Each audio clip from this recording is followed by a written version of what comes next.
عزیز دوستو، حضرت سیدنا لقمان اپنے بیٹے کو نصیحت کرتے ہیں اور قرآن مجید نے سورہ لقمان کے اندر آپ کی ان نصیحتوں کا ذکر فرمایا ہے۔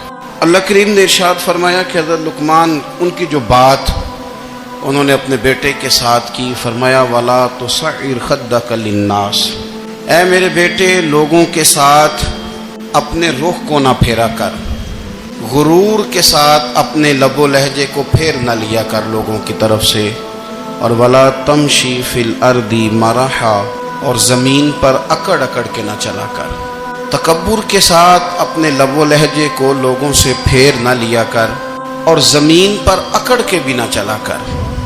جناب لقمان اپنے بیٹے کو نصیحت فرما رہے ہیں اور اللہ نے اس کا ذکر قرآن مجید میں فرمایا ہے۔ اسلام ہماری تربیت کرتا ہے ہر موقع پر اور ہمیں اسباق پڑھاتا ہے زندگی ساری گزارنے کے لیے۔ انسان کی بات کا دوسرے پر بڑا اثر ہوتا ہے، لیکن اس کی بات کے ساتھ ساتھ اس کے لہجے کا بھی بڑا اثر ہوتا ہے۔ کھانے کا بھی بڑا اثر ہے، لیکن کھانا آپ کس برتن میں رکھ کے دے رہے ہیں اس کا بھی بڑا اثر ہے۔ آپ نے کھانا کس طرح سجایا ہے، کس جگہ کسی کو بٹھایا ہے، اس کا بھی بہت زیادہ اثر ہے۔ اسلام یہ کہتا ہے کہ آپ کا جو لب و لہجہ ہے وہ ہمیشہ اچھے اخلاق والا ہونا چاہیے۔ لہجے جو ہوتے ہیں نا، لہجے، لب و لہجہ، وہ بڑی تاثیر رکھتا ہے، بڑا اثر رکھتا ہے۔ چھوٹا سا بچہ ہوتا ہے، دودھ پیتا ہے، ابھی نونہال بچہ ہے چھوٹا سا، ابھی اسے پتہ نہیں ہے کہ کون سی بات کا کیا معنی ہے۔ اسی بچے کے آپ نے گال پہ محبت کے ساتھ ہاتھ پھیرا تو وہ ہنس دیتا ہے، لیکن اگر آپ غصے کے ساتھ اس کی گال پہ ہاتھ لگاتے ہیں تو وہ رو دیتا ہے۔ آپ میری بات کو سمجھیں گے، ابھی اس کو لفظوں کے مفاہیم کا نہیں پتا، معانی سے ابھی وہ آگاہ نہیں ہے، معنی نہیں جانتا، پر آپ نے کس لہجے کے ساتھ اس سے پیار کیا یہ اسے پتا ہے۔ یہ جو لہجہ ہوتا ہے نا، لہجہ، اخلاق آپ کا، یہ بڑا اثر کرتا ہے۔ آپ نے گفتگو کی، لیکن اس گفتگو میں آپ کا انداز کیا تھا، لب و لہجہ کیا تھا۔ کچھ لوگ کہتے ہیں میں نے کوئی غلط بات کی ہے، بالکل ٹھیک بات کی ہے۔ بھئی آپ کی بات ٹھیک تھی، پر آپ کا انداز ٹھیک نہیں تھا۔ جہاں بات ٹھیک ہونا ضروری ہے نا، وہاں انداز ٹھیک ہونا بھی بڑا ہی ضروری ہے۔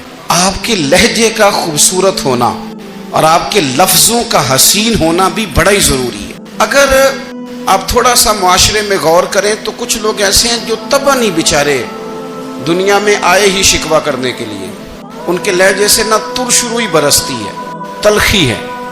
وہ جی میں فلاں آدمی کے پاس گیا تو اس نے میری بات نہیں سنی، فلاں شخص سے میری ملاقات ہوئی، میں نے وقت گزارا پر وہ بندہ ٹھیک نہیں نکلا، فلاں کے ساتھ میں آگے بڑھنا چاہ رہا تھا پر میرے معاملات چل نہیں سکے۔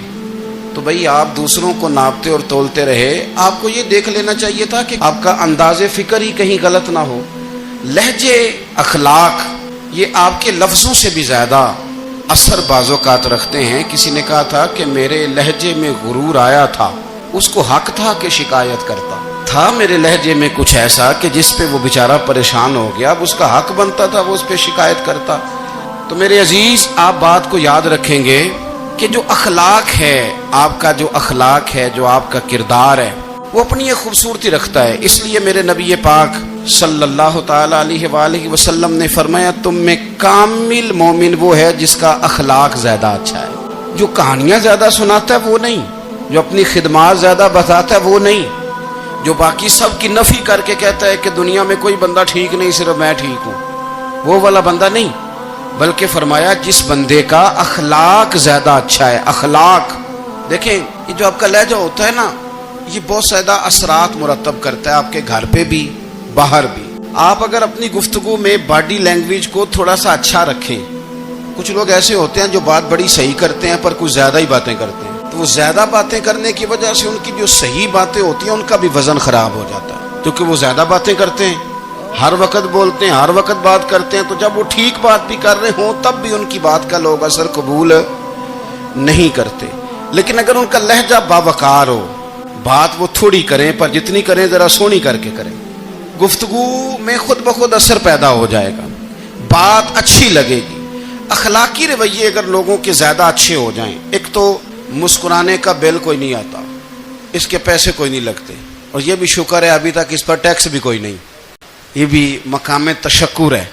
تو اگر آپ بات کریں اور اس میں تھوڑی سی مٹھاس پیدا کر لیں، آپ تھوڑی سی بات میں نا مٹھاس. میرے ایک کلاس فیلو ہیں تو وہ تقریر کر رہے تھے اور میں سن رہا تھا، تو مجھے بعد میں کہنے لگے آپ تبصرہ کریں میں نے کیسی تقریر کی ہے. یہ ہوتا ہے نا جی، بعض اوقات دوست بیٹھتے ہیں بے تکلف تو کئی دفعہ کچھ باتیں ایسی ایک دوسرے کے ساتھ کرتے ہیں. تو مجھے کہنے لگے آپ بتائیں کہ میں بات کر رہا تھا تو کیسی تھی. تو میں نے کہا جب آپ بات کر رہے تھے تو میں ڈر رہا تھا، مجھے لگ رہا تھا کہیں آپ لڑ نہ پڑیں. بھئی آپ اطمینان سے بات کریں، آپ تسلی سے بات کریں، آپ خندہ پیشانی کے ساتھ بات کریں.